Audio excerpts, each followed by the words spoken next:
Welcome to the Power of Owning Your Career podcast, the show for women who are seeking more fulfillment in life and simply not getting it from their current situation.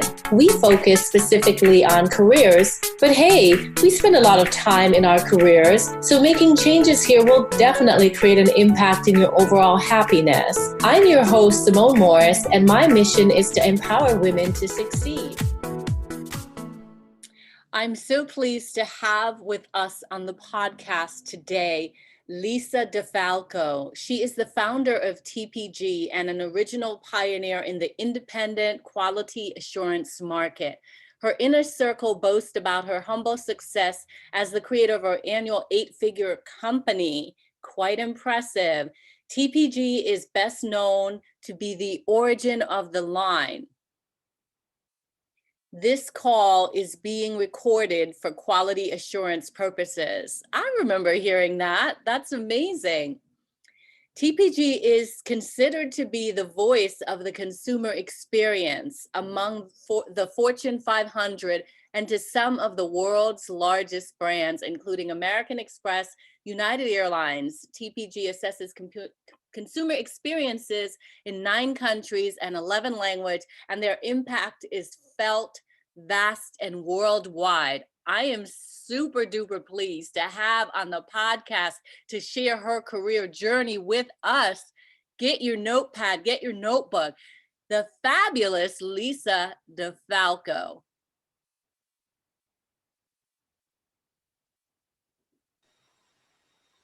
Lisa, welcome to the podcast. So nice to have you here.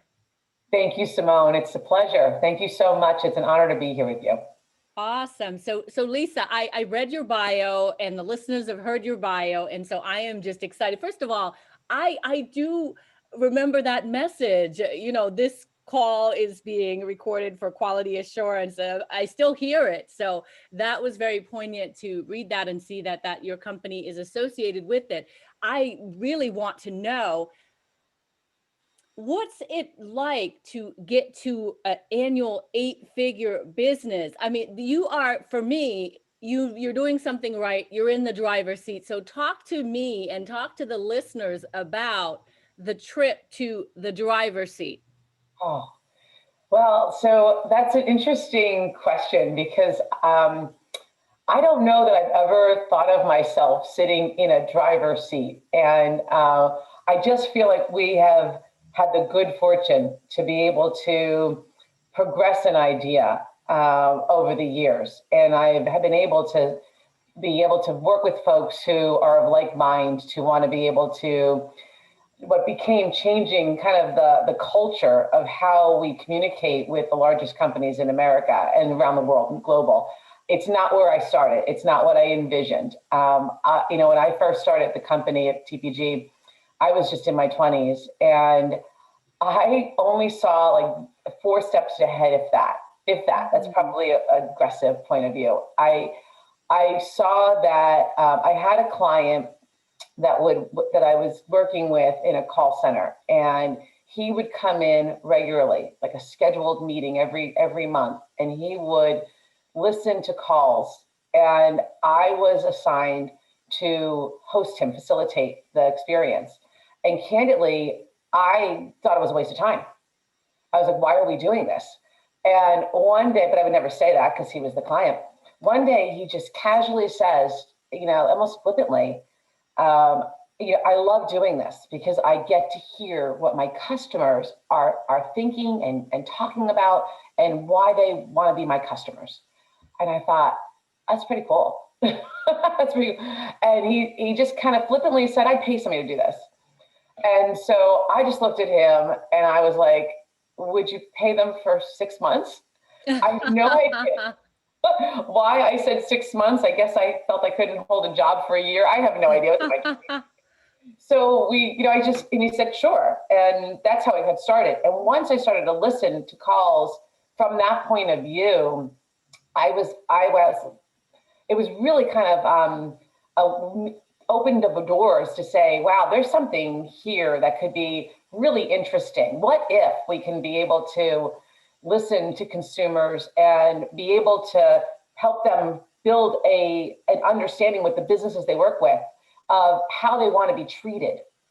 And I think that concept of how one wants to be treated is really what drove it for me and has been an inspiration for everything I've done. I've always felt before owning a company or even just growing up that I just didn't belong. I just didn't find my groove. I just didn't find my community. And I always was wanting to find out how one expects to be treated and how should you treat others. And so that connectivity is what fueled me. And so I didn't really think about it as building a business or building what became an industry. I'm so blessed and honored that it's done that. I really thought about it as pursuing a passion. And I was so interested in this concept that I just chased it. I just chased it. Wow, that's amazing because I'm an entrepreneur 5 years in, so I know there's a lot of joy and pain at the same time. So I want to ask you, what is the secret sauce, if you will, the lasting power? What would you say the ingredients are for having a successful career from your point of view? So I've had the blessings of having of two careers. I have a professional career, my business owning TPG. I also am the mother of three.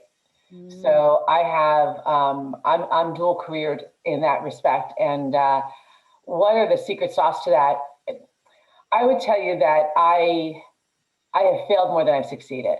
And I think failure has been something that has been a secret sauce to me, because I've been able to learn. I'm kind of a student of life. If that, I don't know if that's a cliche, but I believe in it. And TPG is, my children will tell you that TPG is the fourth child.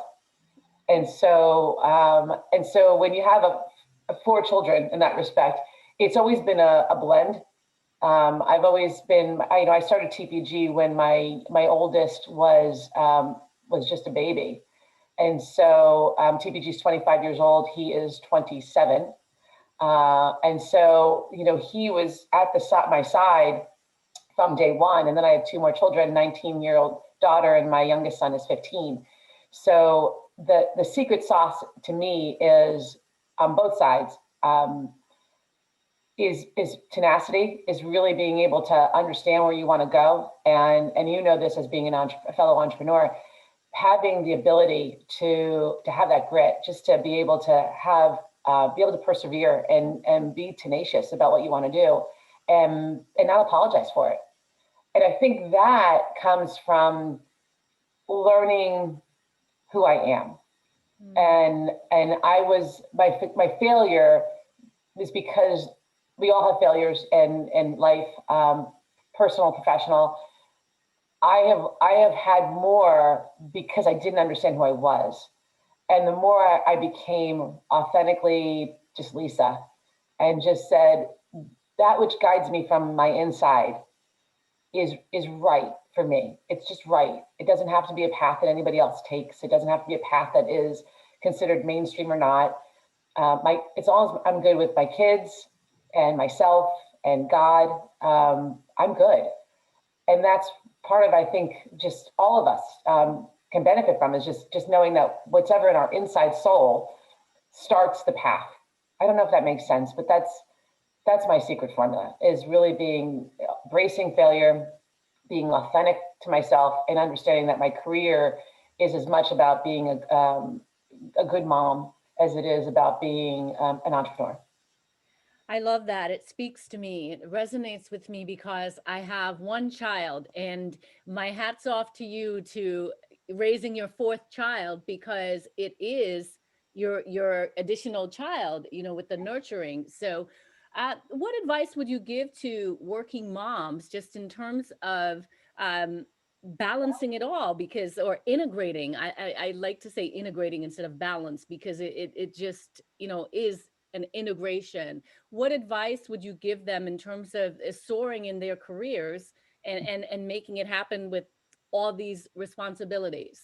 You know what? I was given a piece of advice on this a few years ago by a good friend of mine, John Heltzer, that I'd love to share, because I used to call it balance as well. And like you, I just didn't feel that word worked. He calls it blend. I love that. You know, it took the pressure off of me of feeling like I was never succeeding on one area or the other because I'm trying to balance it. You know, I'm a good mom. No, I missed another dance competition. No, I missed another football game. And so I'm not a good mom. And then, okay, I made the dance competition next, and now I missed a meeting. I'm not a good leader. And you're just always feeling like back to that, you know, different type of failure, you know? So this is where I had to like embrace it. And I love this concept because when John taught me about blend, that we all just blend together. And so sometimes the blending is going to be heavier on the family side. Sometimes the blend is going to be a little heavier on the professional side. And we're just here to, you know, blend together, kind of like the ocean just flows. I thought, wow, doesn't that feel comforting? I find that so comforting. And so all of a sudden, the same life stories that I live every day, when I had to miss an event, I wasn't feeling so much failure. Like I talk about my kids, I'm able to share that and say, here's our collective path. And because they're part of the journey. They're part of the TPG journey. I mean, they've been there since their entire lives, right? So they're more TPG than most, you know, who just got introduced to TPG this year. So when we had that talk and we started to work through that, what I learned is this: everything I felt bad about missing, my kids didn't feel bad about. I held it. They didn't. They were like, Mom, you know, my daughter calls me, you know, superwoman. You know, she's like, please, Mom, you're a superwoman. You do more than most. And so I got rid of the guilt. That's probably the key word, right? And as women and working moms, I think a lot of us work all day just trying to hold down the guilt, right? If I didn't pick up my son after school, I had somebody else do it. I didn't do it. And once I got rid of the guilt to say, you know what, we're just going to blend this together, I just felt really empowered by that. And so anyway, I love that. I loved that teaching from him, and I teach it to my kids every day. I must say, when you said blend, coffee came to mind for me. But yes, taking them with you on the journey. Just out of curiosity, are they in the business with you now that they're older, since they've taken the entire journey? You know what? Yes and no. So they all intern with me, or the older ones. And so, but my oldest is he's an entrepreneur in his own right. He's 27. My daughter's still in college. So she's still going to college, and my youngest is in high school. But my oldest, he has his own fabulous career. And I keep telling him that one of these days we're going to bring him back. We're going to bring him back. But I just love that he has his own thing. But they can talk about, especially my oldest, they can talk about TPG because we have family meetings about it. They can talk about TPG. And if you were to meet him, you may think he actually must work at the company because he's knowledgeable about what we do. So, but he's got his own thing going, and I'm so proud of him. Wonderful. So where does the entrepreneurial spirit come from? I remember when we started the interview, you said, well, this wasn't the journey that you set out to be on. So what, you know, when you were growing up, what did you want to be, and where does this entrepreneurial bug come from? Yeah. So, you know, growing up, my family is a group of entrepreneurs. So whether they own their own businesses or whether they have been in sales their lives, so where they had their own portfolio, you know, that they were working with, either way, they're very entrepreneurial. And so it's kind of we don't even realize it, but it's in our DNA. And my sister and her husband own a direct marketing agency as well. So we talk about this as well. My brother owns a school. He owns a charter school. So we don't even realize, and this is kind of fascinating, you don't even realize what you're trained to do with children, because it's just kind of part of the family dynamic. You know, no one ever said to us, be an entrepreneur. just wasn't in the conversation. But how they lived is kind of what we knew, and therefore we just kind of follow suit on that. So it's interesting. But when I was a kid growing up, I always, at 13, I started buying the Forbes magazine. Wow, that's impressive. Crazy. Back to my conversation, Simona, where I was finding my community, because who's doing that at 13, right? Wow.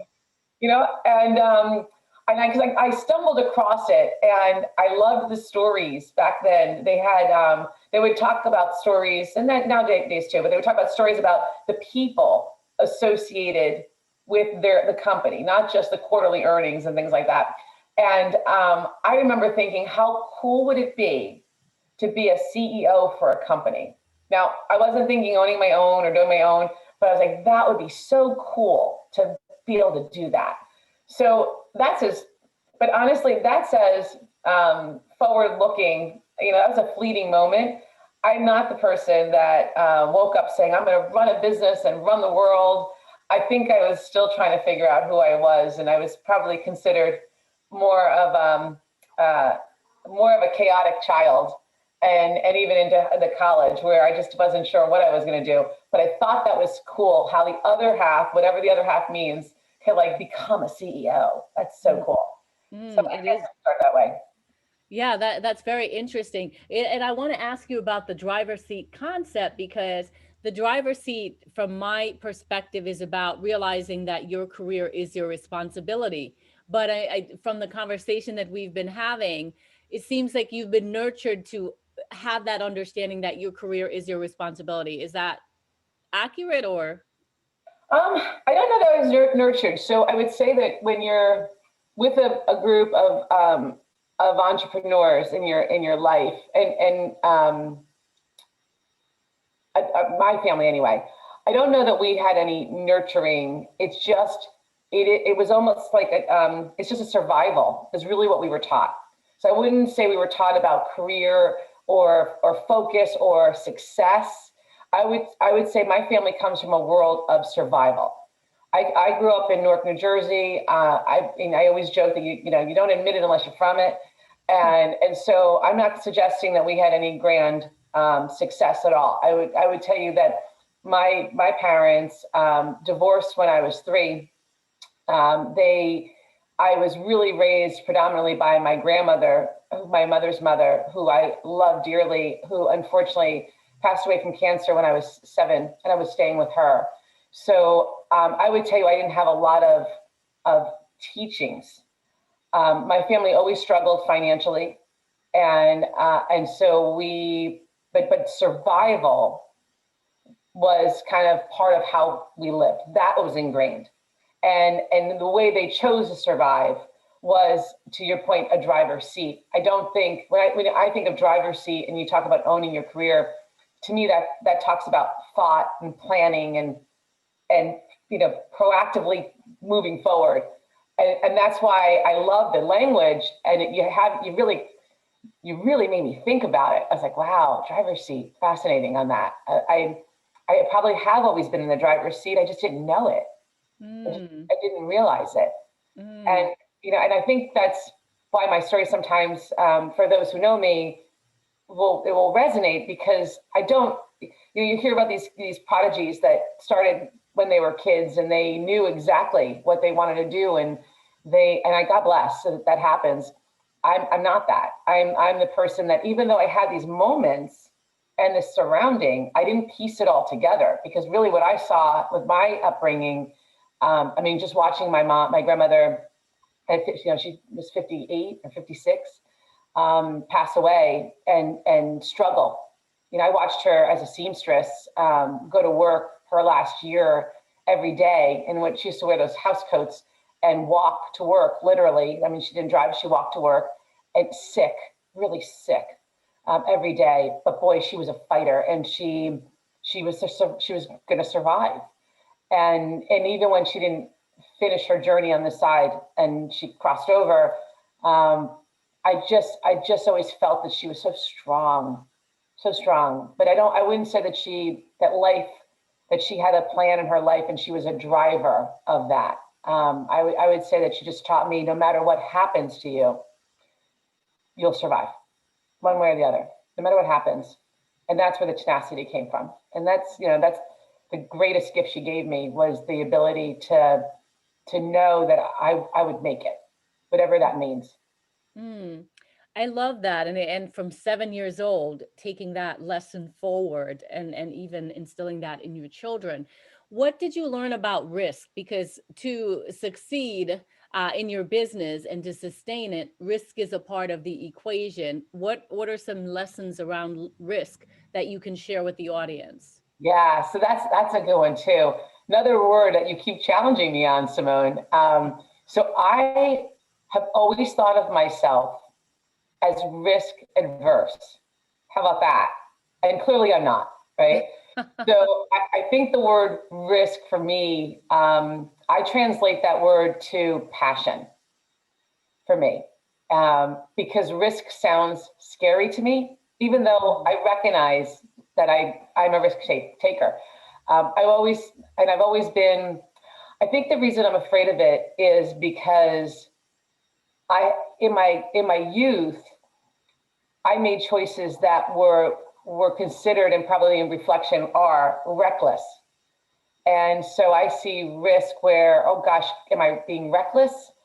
And I balance that with, if I'm being passionate about what I want to do and who I am, then I can pursue and endure.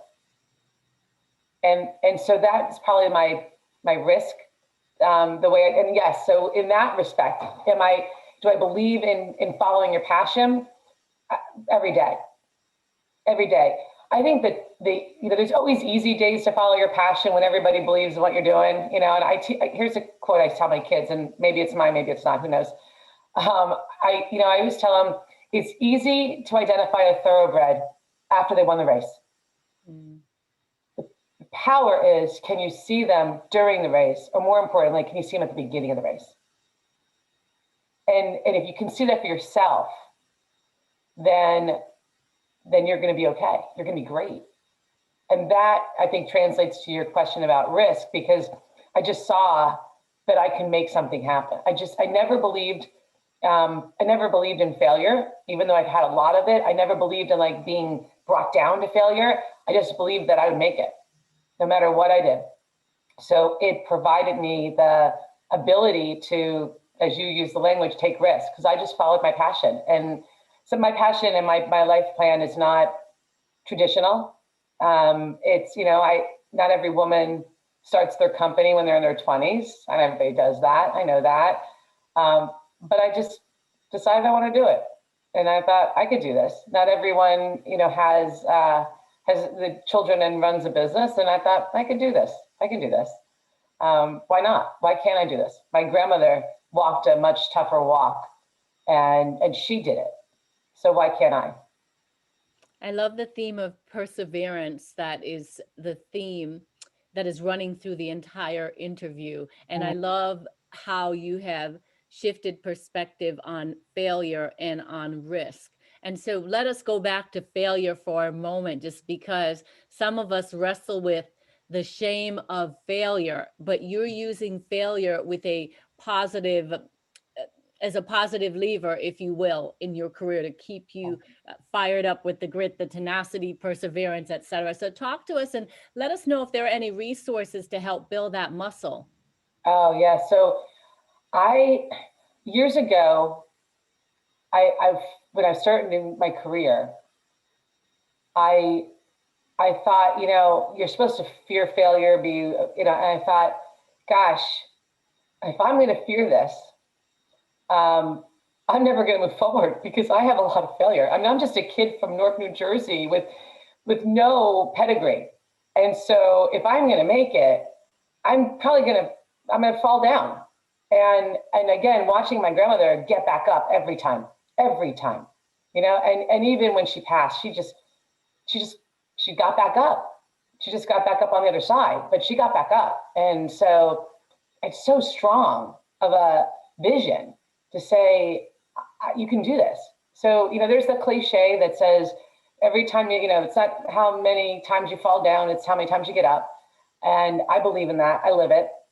And I think that when we use that in the beginning, as we're starting out, whatever goals we have, I think it frees us to say, I can at least make a run at this one.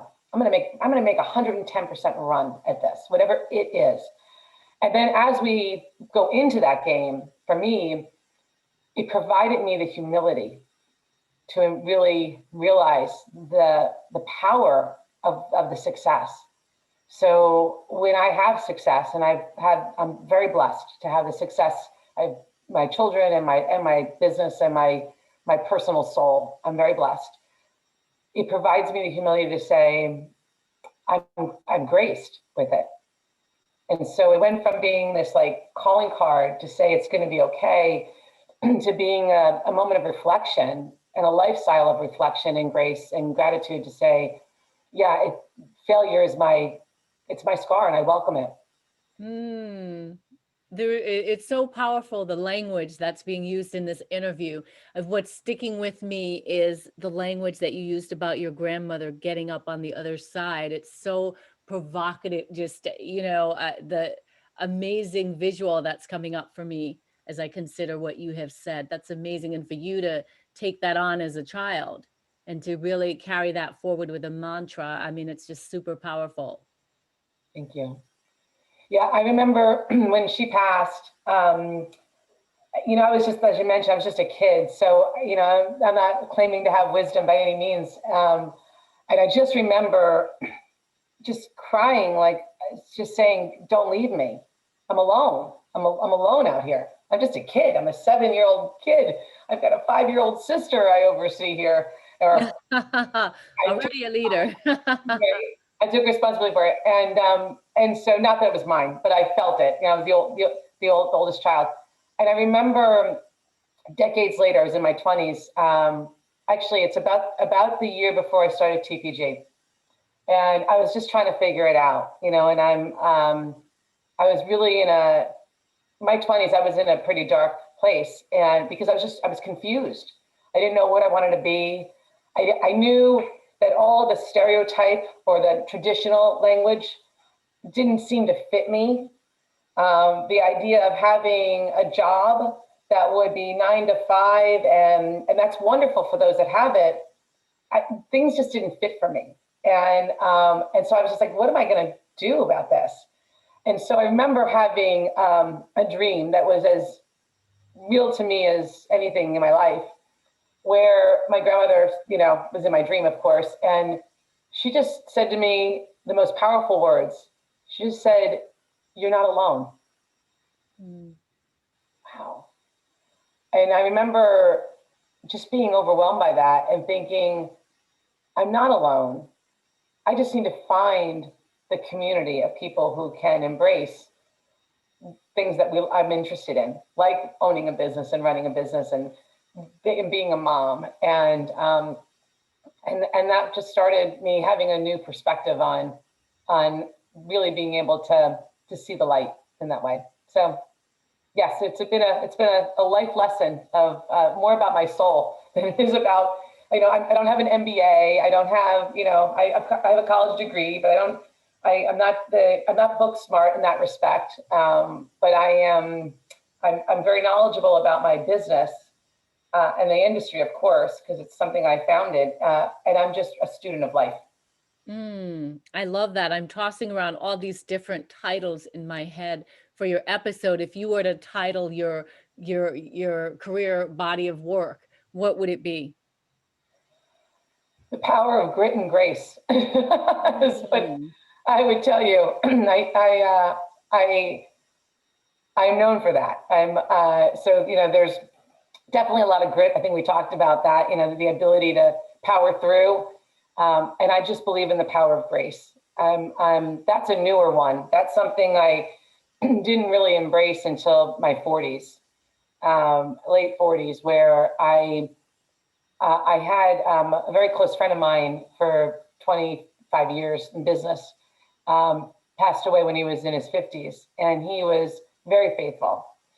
And then he would teach me the power of grace, the ability to have a focus on gratitude and the focus on understanding that what grace is given in life. And I added that to my student coursework of life and said, okay, there's more than grit. It's also grace. And the combination of the two allows me to have peace and yet persevere and kind of be a badass. I hope I can say that. Yes, yes, yes. At the same time. So there's a poem or a saying, if you don't mind, I'd love to share it about grit that I use and I reference it all the time. A good friend of mine who, a dear friend, gave this to me, and I just love this, and it's just kind of classic if I can share. So it says, it's grit is, it says, she is unshakable, not because she doesn't know pain or failure, but because she always pushes through, because she always shows up and never gives up, because she believes in anything is possible, no matter the odds. And perhaps what makes her beautiful has less to do with what lies upon the surface and more to do with what lies within. She isn't just beautiful because of her appearance. No, she is beautiful because of the way she chooses to live and love, in the way she embraces all of life's experiences, good or bad, in her willingness to bend but never break, and in her courage to believe that the darkness can't hold her as long as she continues to create her own light.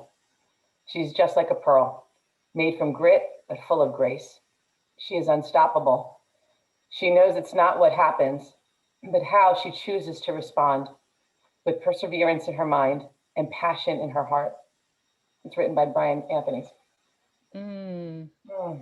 That is so beautiful and powerful.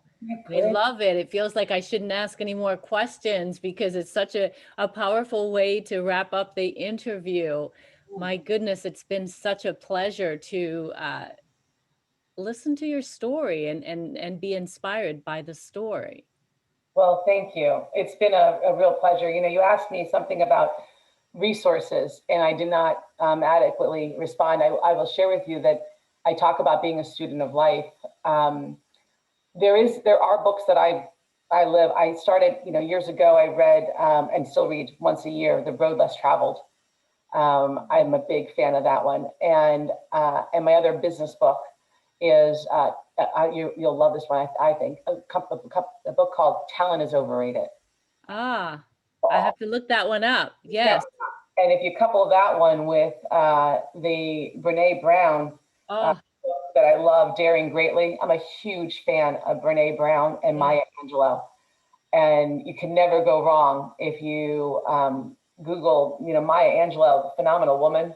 Oh my gosh, Maya Angelou, anything. I met Maya when I was 19, and she is and was the most beautiful, powerful woman I've ever come across. So between Maya and Brene and the books I mentioned, Student of Life. So a couple of things in response to what you said. When I think of Maya Angelou, her voice was like silk, just warmth, wrapping you around. She was an amazing woman, and I am a fan too. And I am a bigger Brene Brown fan. Recently, I just watched her Netflix special on courage and shame, and just so powerful in all the work that I do and inspiring as well. So I'm glad that you brought up resources because yes, I want the listeners to leave with resources, and I love the books that you shared. I'll be looking into the talent one for sure. Good one. Yeah. I love the Netflix from Brene Brown. And if you Google her braving video, the definition of trust being braving, it changed how I interact with people. Absolutely amazing. Yeah, I'm a big Maya. And Maya she was bigger than life. She remains bigger than life in my mind. She is a phenomenal woman, is she, right? Yes. Oh my goodness. All right. I am Googling that for sure because I was so full. I was filled up with the Brene Brown special because she just, I just love her. The name that is in my head about your episode is Tenacity without apology, naming it that. And when I think about Brene Brown, she shows up vulnerable without apology and encourages others to do that. And it just makes me feel warm and just, stay focused. Totally agree with you, Simone. She's just so authentic. And, that's why I follow her. Well, I've watched that Netflix 100 times, and I've read her books. And yes, she really gave me a platform to say it's okay to publicly be authentic. So I've been who I am for a long time. You're the first public interview I've ever agreed to do. Oh, I'm honored. I'm learning how to just be to showcase who I am, because I'm just like you. I'm just like everyone else, and in so many ways. And so it was Brene who said, "Be authentically yourself. Be vulnerable. Put it out there, and allow, and don't worry about the critics." Which, as you know, as I talked about, I'm okay about persevering. So I was like, I get it. I get it, and I'm happy to share. So you need the forum to do that. Come again, test yourself in other podcast waters and come back, and we can continue the conversation, because it has indeed been a pleasure to have you on the Power of Owning Your Career podcast. Thank you. I welcome that, Simone. Thank you so much for the opportunity. It's been absolutely. Oh, I want to let listeners know, if they want to stay connected with you, Lisa, how can they do so? So there's a couple of ways. My LinkedIn is Lisa.Defalco, nice and simple. And I post regularly. So I always have a thought and out there, whether it's worthy of watching or not, go for it. My email address is Lisa.Defalco at tpginc.com. So that's tpginc.com. My company is, you'll find us on tpginc.com. So www.tpginc.com. All those places will get you to me. And I'd love to be in touch. Wonderful. Wonderful. Thanks again, Lisa. Thank you, Simone. Have a wonderful day. You as well. Thank you for listening to the Power of Owning Your Career podcast. It is my hope that you enjoyed today's episode. You can check out the show notes for this episode on the SimoneMorrisEnterprises.org website by clicking the podcast menu. Be sure to subscribe on iTunes and tell a friend or two about it.